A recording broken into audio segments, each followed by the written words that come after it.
Bom dia! Bom dia, gente! Bom dia para vocês! Hoje é domingo e hoje a gente vai ler 1 Reis. Deixa eu buscar 1 Reis.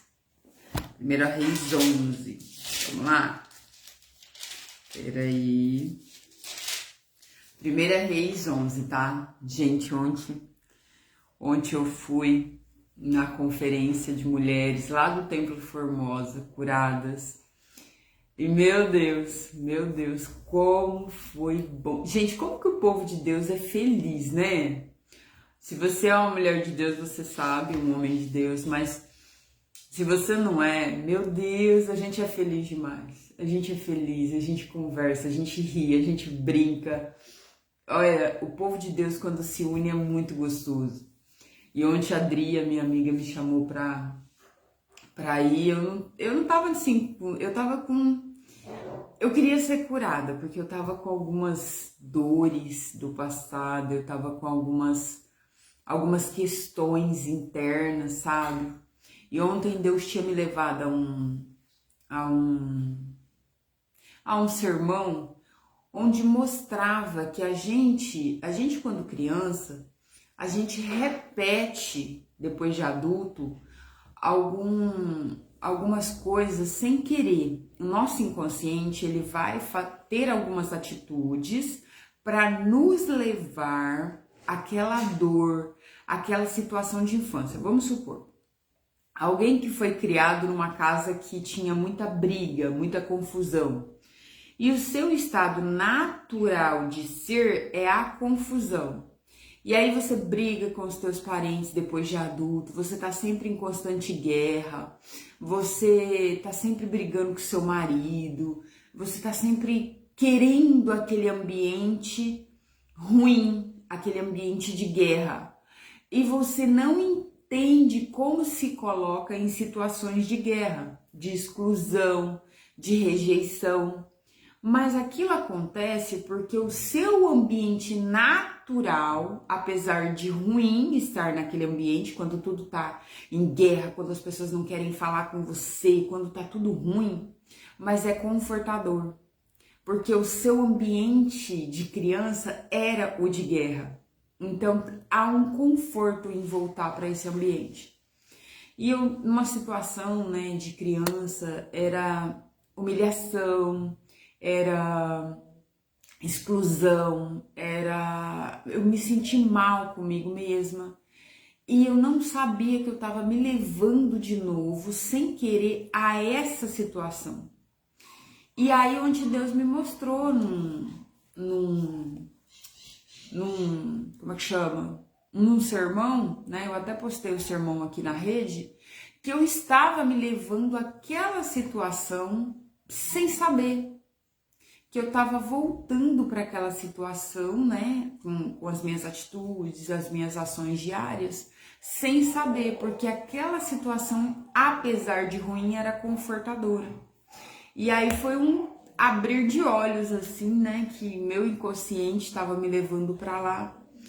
E aí eu fui na conferência já pronta, assim, eu tinha noção das minhas mazelas, eu tinha noção das minhas feridas, eu queria ser curada, eu tava pronta para ser curada, sabe?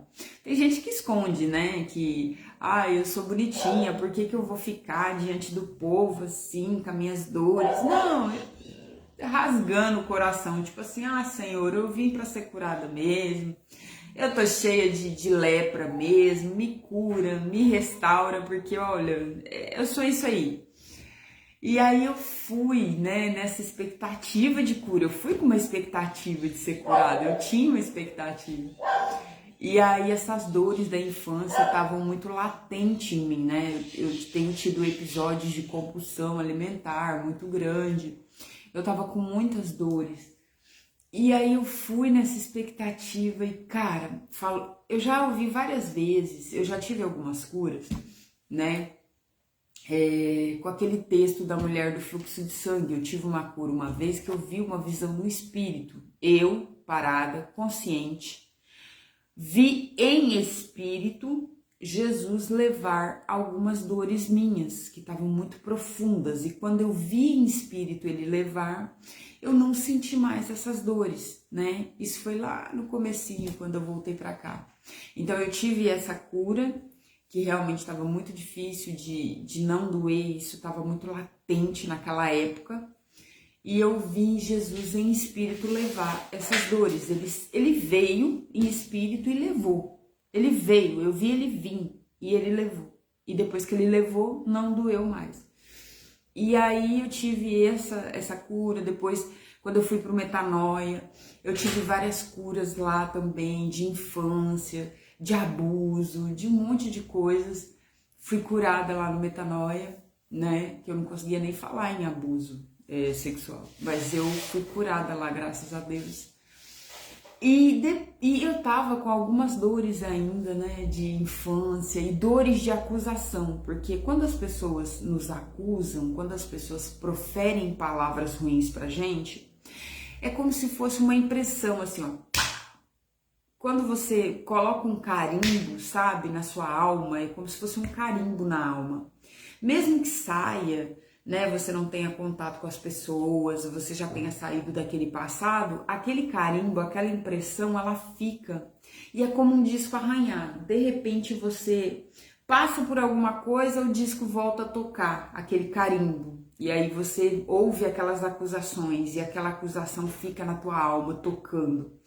Você vai fazer alguma coisa e aí vem aquele disco furado, arranhado, tocando de novo. Então eu tava com essas acusações na alma, sabe? E aí eu fui com a expectativa de ser curada. E aí eu já comecei a me derramar, me chorar, né? Já comecei diante do Senhor logo no primeiro louvor. E com Deus eu sou assim, manteiga derretida. E aí quando foi no fim, assim, quase no final, né, de tudo, teve um café da tarde maravilhoso. Eu gosto de comer, né? Eu gosto de comer, gente, eu gosto. Teve um café da tarde maravilhoso, teve até janta. A gente foi sair 10 e pouco de lá.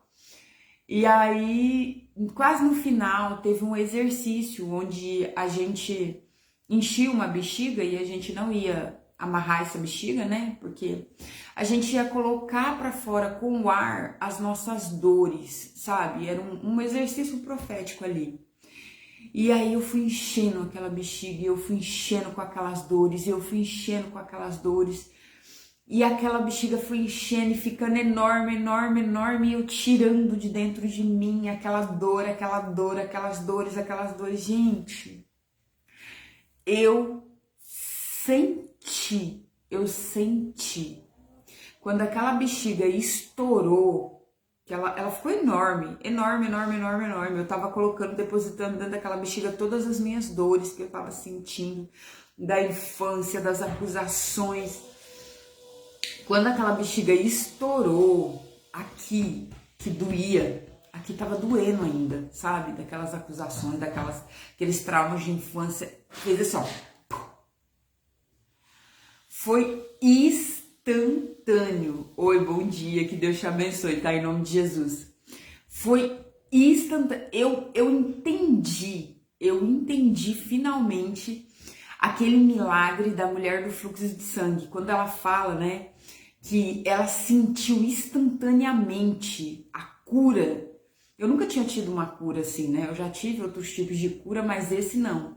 Mas quando aquela bexiga, naquele ato profético, estourou, a bexiga estourou e aqui dentro parece que explodiu assim, ó. Sabe assim? A dor foi embora, mas foi na hora. A dor foi embora, a acusação foi embora. Eu senti a cura na hora. Foi na hora, foi assim, literal. E eu entendi o fluxo de sangue, eu entendi aquela mulher, eu entendi aquela cura. O amor de Deus cura, ele cura e é tão... Gente, na hora eu me senti inteira, a dor saiu, a dor... Não tinha mais dor, sabe? E eu fiquei assim, sem acreditar. Sabe quando você fica assim, sem acreditar? Tipo, aconteceu. E aí, graças a Deus, aí depois disso, uma irmã veio, me abraçou, entregou uma palavra de Deus para mim. Tudo confirmação que eu tinha sido curada, que tinha chegado finalmente, né? O meu tempo chegou finalmente, e eu creio que o meu tempo chegou. E cara, como que é assim? Porque quando uma pessoa fala, entrega uma palavra para você, eu acredito em profecias, né? Profecias. Tem a famosa profetada, que é aquela que a pessoa entrega aquilo que o coração dela tá falando. Mas eu acredito em profecias que Deus já me falou. Porque eu tenho uma vida de oração com Deus. Então, como eu tenho uma vida de oração com Deus, Deus me fala, Deus comenta, Deus fala para mim as coisas que Ele quer falar. Então, eu tenho palavras aqui no meu ateliê que Deus já me falou e Deus me falou muitas coisas. E eu acredito naquilo que Ele fala ao meu coração. Então, quando alguém entrega uma profecia de acordo com aquilo que Ele falou para mim, eu já entendo que é confirmação, então eu acredito. E aquela mulher, tudo que ela falou, Deus tinha falado ao meu coração, sabe? E ali foi uma confirmação daquilo que aconteceu. Então, assim, cara, quando você não tem peso, sabe? Quando você não tem peso, você não tem dor, gente, respirar sem dor, respirar sem acusação, respirar sem afronta, sem trauma, respirar sem trauma. Meu Deus, eu não sabia como era isso. Porque assim, por mais que eu venho sido curada,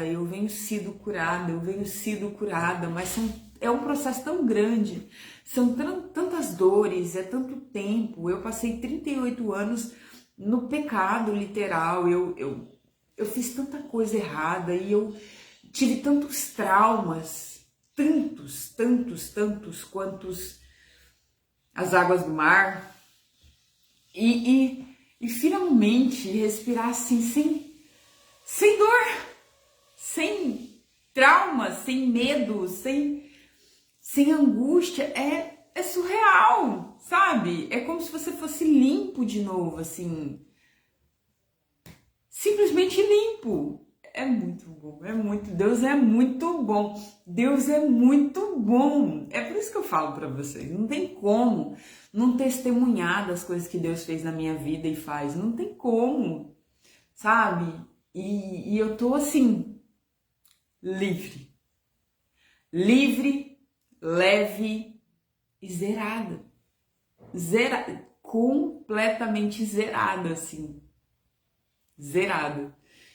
E aí, hoje a gente vai falar sobre 1 Reis 11, tá? Eu tenho que falar pra vocês do meu testemunho, porque eu sou um testemunho vivo das coisas, gente, não tem como. E graças a Deus, Deus é bom. Deus é bom, Deus é bom, Deus é bom.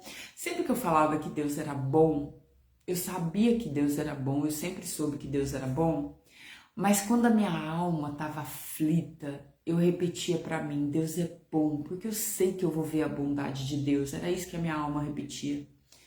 E depois, quando eu fui experimentando curas, milagres de Deus, eu repetia para mim que Deus era bom, porque eu sabia que Ele era bom, porque eu já tinha visto e vivido várias coisas com Deus. Mas agora eu repito para vocês que Deus é bom, porque eu confirmei da bondade dele, porque eu sou a presença viva da bondade dele, eu sou o testemunho vivo da bondade dele. Ele é bom, ele é, sem sombra de dúvidas. Eu sei, no meu espírito, na minha vida, na minha alma, que Deus é bom. E a bondade dele é infinita, não tem fim. Eu sei que ele é bom. O meu espírito sabe que ele é bom. É maravilhoso isso. E aí, vamos orar. Vamos orar, porque eu tô curada, eu tô em estado de alegria, assim, eu tô em estado de euforia, eu tô assim, plena, plena, gente. Eu tô na glória, eu tô na satisfação total de Deus. Eu tô por dentro assim, em euforia total. Vamos orar? Pai, em nome de Jesus, obrigada, Deus. Obrigada porque o Senhor é bom. Obrigada porque o Senhor é bom. E eu sei que o Senhor é bom. Eu sei que o Senhor é bom. Obrigada, Senhor, por todo o amor, por todo o cuidado, por toda a proteção, por toda a provisão. Obrigada, Deus. Obrigado, Deus. Eu te amo, Jesus. Nos ensina, Senhor, a andar conforme a Tua palavra. Nos ensina a entender a Sua palavra todos os dias e afirmar ela tanto no nosso coração quanto na nossa boca. Em nome de Jesus, amém. A gente vai ler 1 Reis 11, tá? Salomão vinha vindo bem, né? Salomão começou bem. Salomão fez altar para Deus, né? Fez o templo. Salomão sacrificou a Deus em toda a sua inocência e bondade, em toda a sua reverência. Salomão começou bem. Mas infelizmente, Salomão não vai terminar bem. E a Bíblia é um testemunho com a palavra de Deus que não importa como você começou, importa como você vai terminar. Porque você pode não ter começado bem, você pode ter sido prostituta, você pode ter sido assassino, você pode ter sido um bêbado, um drogado, você pode ter sido um vagabundo, você pode ter sido mentiroso, enganador, você pode ter sido corno literal, né? Traído, sabia ou não sabia, né? Porque enganado é quem não sabe, e corno é quem sabe e aceita, aceitar as traições, tá? Você pode ter sido o que for na sua vida, não importa como você começa. Importa como você vai terminar, porque a nossa vida é uma assinatura, o nosso último respiro, ele é uma assinatura para o mundo espiritual de quem a gente serviu, de onde a gente vai. Enquanto nós estamos aqui nessa terra, nós estamos escolhendo o nosso futuro depois, após morte. Ah, Jesus vai voltar, Jesus vai voltar. Como para Jesus 1000 anos é um dia e um dia é 1000 anos, nós não sabemos de fato quando Jesus irá voltar. Se vai ser na minha geração, na geração dos meus filhos ou na geração dos meus netos ou bisnetos, nós não sabemos. Mas o que nós temos a certeza é de que a nossa assinatura final, ou seja, será o nosso último respiro. Então, quando eu fizer, eu assinei a minha carta ou de ida para Deus, e eu quero sim, Deus, morar com você, ou de eu ignoro tudo que o Senhor diz e eu tenho um futuro incerto. E esse futuro incerto, a Bíblia chama de inferno. Porque na Bíblia há dois caminhos, um caminho estreito que leva a Deus, ou seja, um caminho onde eu abro mão de mim, onde eu abro mão do meu querer e eu sirvo a um Deus, apenas a um Deus, me subjugo, me coloco debaixo, me humilho e me coloco debaixo da vontade dele. E há o caminho do prazer, uma estrada longa, uma porta longa, onde eu faço o que eu quero, transo com quem eu quero, bebo o que eu quero, como o que eu quero. Faço tudo para o meu prazer. Eu sirvo com as minhas mãos a mim mesma ou a outros deuses que eu considero que existam, buscando essa espiritualidade na terra, no mar, no céu, nos astros, no horóscopo, nas religiões de matrizes africanas, com os deuses e guias deles, ou nos deuses hindus, budistas, não sei. Bom dia, que Deus te abençoe, tá? Existem vários deuses por aí. Mas esta porta larga, onde eu vou para os meus prazeres e eu trabalho apenas para o dinheiro e prazer do meu corpo, da minha satisfação pessoal aqui agora, esta porta aceita tudo. Ela aceita que eu seja quem eu quiser, que eu tenha a felicidade que eu quiser e que eu busque essa felicidade pessoal e carnal aqui. Então, esta porta que é larga e que me aceita também vai ser a que eu vou definir para o meu futuro pós-morte. Então, quando eu morrer, eu respirei meu último suspiro, eu decidi por este lugar. E a Bíblia chama este lugar de inferno. Ah, Rafa, eu não acredito em nada disso. Tudo bem, já é uma escolha. Ah, Rafa, eu acredito em Deus. Tudo bem, já é uma escolha. Porém, acreditar nesta porta que é estreita,